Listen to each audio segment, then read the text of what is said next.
Hello everyone, first of all welcome to the YouTube channel. In this video we will discuss the Raman spectra को हम discuss करने वाले हैं. Vibrational, rotational, all things आपके complete हो चुके हैं. सिंपल स्पेक्ट्रोस्कोपी, रमन स्पेक्ट्रा के आपके 2 लेक्चर लगेंगे, उसमें ये कंप्लीट हो जाएगा आपका.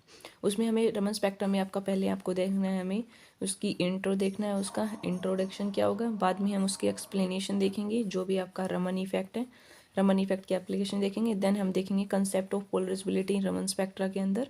ठीक है, तो 3 to 4 टॉपिक्स हैं, इनको हम डिटेल से डिस्कस करेंगे. इस वीडियो में हम पहले इंट्रो देखेंगे, ज़्यादा लेंथ की वीडियोस नहीं करेंगे कि मेरे को ऐसा लगता है कि ज़्यादा वीडियो इतनी तो लेंथ करती भी नहीं वैसे, तो 10-15 मिनट की हो जाती है तो उसको स्टूडेंट वॉच ही नहीं करते. ठीक है, तो कम टाइम की होगी तो वॉच कर लेंगे एटलीस्ट. तो आप कंसेप्ट देखो, तो आप ये तो है कि आप अपने 24 आवर्स हैं, तो 10 मिनट तो आप अपनी स्टडीज़ के लिए निकाल ही सकते हो. यूट्यूब के लिए अपने सेल्फ स्टडी कर रहे हो तो वो भी अच्छा है. अगर उससे आपका कंसेप्ट क्लियर, आपको नीड नहीं है तो आपको कोई नीड नहीं है इसको देखने की.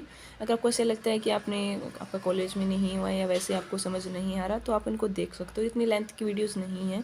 अगर आप देखना चाहो ना तो 2 आवर भी नहीं लगेंगे जितनी वीडियोस मैंने अब तक की हैं, क्योंकि हम 10-15 मिनट मैक्सिमम की ही वीडियोज़ होती हैं. 15 मिनट, 10 मिनट, 8 मिनट ऐसे ही रहती है ड्यूरेशन. तो अब हम स्टार्ट करते हैं आपका रमन स्पेक्ट्रा. देखो, सबसे पहले आपको देखो अलग अलग स्पेक्ट्रोस्कोपी अपने पढ़ी हैं. अभी तक हमने यूवी देख लिया, आपके पास आईआर देख ली, जैसे हमने रोटेशनल देख लिया, वाइब्रेशनल स्पेक्ट्रोस्कोपी देख लिया, जो भी हमने पढ़ी. तो जितनी भी स्पेक्ट्रोस्कोपी तो आपने एक टर्म देखी होगी, क्या कॉमन है.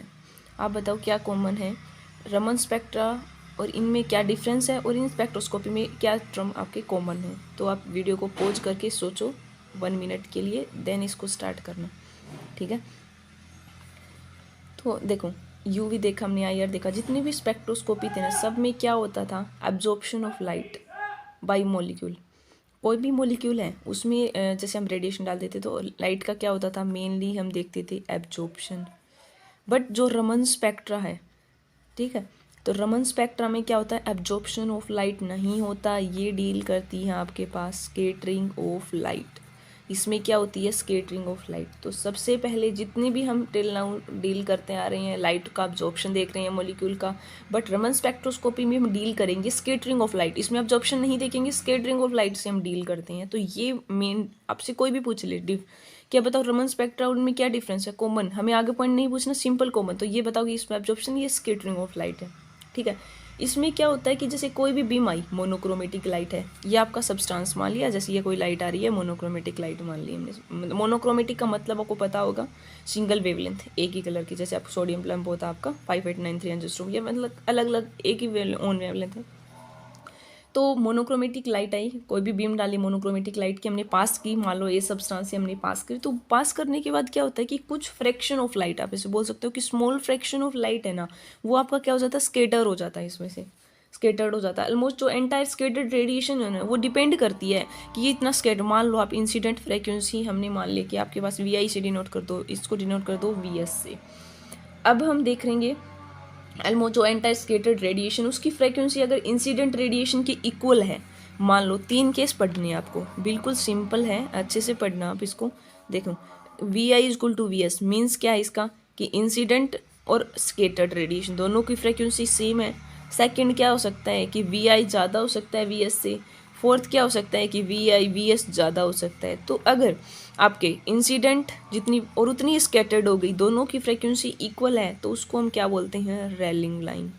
ठीक है, आपने टर्म सुनी होगी रेलिंग लाइंस. ठीक है, रेलिंग स्कैटरिंग भी बोल सकते हो. ये सीवी रमन ने ही ऑब्जर्व करके देखा था, जैसे 1928 था समथिंग इतनी थी उसमें. तो क्या देखा था कि कुछ स्केटर्ड लाइट की फ्रीक्वेंसी अबो भी हो सकती है और बिलो भी हो सकती है. मान लो आपका इंसिडेंट वी आई से वो कम भी हो सकती है, ज़्यादा भी हो सकती है, इक्वल भी हो सकती है. ये उसने ऑब्जर्वेशन की थी. इसी को हम जो रमन इफेक्ट बोलते हैं ना, कि क्या उसमें ऑब्जर्व. तो हमने यहाँ पे क्या बताया कि वी आई तो आपकी है फ्रीक्वेंसी ऑफ, जो आपने इंसिडेंट लाइट की मान ली, वी एस आपने मान ली स्कैटर्ड की. अगर दोनों इक्वल हैं तो आपका क्या बोलोगे, उसको रेलिंग लाइन बोलोगे. अगर आपके पास इंसिडेंट फ्रीक्वेंसी ऑफ रेडिएशन ज़्यादा है आपका स्केटर्ड से, मीन्स वी आई अगर ज़्यादा स्केटर्ड से, तो उसको क्या बोलेंगे हम, स्टोक्स लाइन बोलते हैं अगर इंसिडेंट ज़्यादा. और अगर स्केटर्ड ज़्यादा है तो उसको हम क्या बोल देंगे, एंटी स्टोक्स लाइन बोल देंगे. ठीक है, एंटी स्टोक्स लाइन. तो हम सिंपल सा जैसे देखो, ऐसे ग्राफ बना लो, ग्राफ नहीं सिंपल, जैसे यहाँ पे यहाँ देखोगे ये लाइन्स हैं आपके जैसे स्टोक्स की, ये बीच में आपने मान लिया रेलिंग लाइन है, यहाँ दोनों इक्वल है, means V naught is equal to V I, यहाँ पे वी आई ज़्यादा है वी एस से, ये वी एस मान लो, ये रेलिंग लाइन्स थी आपके। और ये वाली हमने मान ली कि ये है आपके पास एंटी स्टोक्स लाइन, जहाँ पे आपका वी एस ज़्यादा हो रहा है वी आई से, और ये दोनों शिफ्ट होती हैं इसके रेलिंग लाइन के, इसी को तो हम बोलते हैं आपके रमन लाइन्स। ठीक है, इनको हम रमन लाइन्स बोलते हैं। ये सिंप्लीफाइड रिप्रेजेंटेशन है रमन लाइन्स की और रेलिंग लाइन्स की। अगर आपका रमन स्पेक्ट्रा आएगा तो आप इसको ऐसे बता दोगे, जैसे ये ऐसे है ग्राफ, इसको भी तो आपको अच्छे से लगेगा थोड़ा। तो रमन स्पेक्ट्रम में क्या देखते हैं कि वो लाइन जो लोअर फ्रीक्वेंसी पे होती है, देखो स्टोक्स की इस साइड देखो, ये वाले यहाँ फ्रीक्वेंसी कम है, यहाँ ज़्यादा है, तो मीन्स लोअर फ्रीक्वेंसी पे ऑब्जर्वेशन वो स्टोक्स की हो जाएगी, हाइयर पे एंटी स्टोक्स की हो जाएगी। वैसे लाइन सिमेट्रिकली प्लेस्ड है रेलिंग लाइन के इक्वली। और जो डेल वी है वो किसके इक्वल होगा, V I minus V S. Means देखो ये आपको पता चेंज निकालना है, तो कैसे निकालोगे आपका कि इंसिडेंट कितना है, कितना स्केटर हो गया, तभी चेंज निकलेगा, तो V I minus V S. इसी को हम रमन शिफ्ट भी बोल सकते हैं, कितना चेंज आया आपका, रमन शिफ्ट बोल दो या रमन फ्रीक्वेंसी बोल दो। ठीक है, और एक बात और, ये जो डिपेंड करती है सिर्फ नेचर के ऊपर आपका, कि जो भी सब्सटेंस है ना इरेडिएशन हो रही कि किस टाइप का नेचर है उसका, वो फ्रीक्वेंसी पे डिपेंड नहीं करेगा कि इंसिडेंट फ्रीक्वेंसी कितनी है। ठीक है, तो वो नेचर पे डिपेंड करता है आपका, और पर्टिकुलर सब्सटेंस के लिए सेम आपका कैरेक्टरिस्टिक जो प्रॉपर्टी होती है सब्सटेंस की। तो ये आपको पता होना चाहिए कि जैसे रेलिंग कौन सी है, स्टोक्स क्या है, एंटी स्टोक्स क्या है। और ये इनसे क्वेश्चन आपके सिंपल एंट्रेंस वगैरह में भी पूछ लेते हैं कि रेलिंग लाइन, स्टोक्स लाइन, तो आपको ये ऐसे ऑप्शन दे देंगे, चार ऑप्शन दे देंगे, तो आपसे पूछ लेंगे कि जैसे स्टोक्स लाइन कौन सी होती है, तो आपको पता होना चाहिए सिंपल सा, रेलिंग में इक्वल, स्टोक्स में इंसिडेंट ज़्यादा, और एंटी स्टोक्स में आपका स्कैटर्ड की वैल्यू ज़्यादा होगी। तो ये हमने इंट्रो डिस्कस किया है। नेक्स्ट वीडियोज़ में हम एक्सप्लेनेशन देखेंगे रमन इफेक्ट का, कि जो रमन इफेक्ट है वो किस बेस पे है।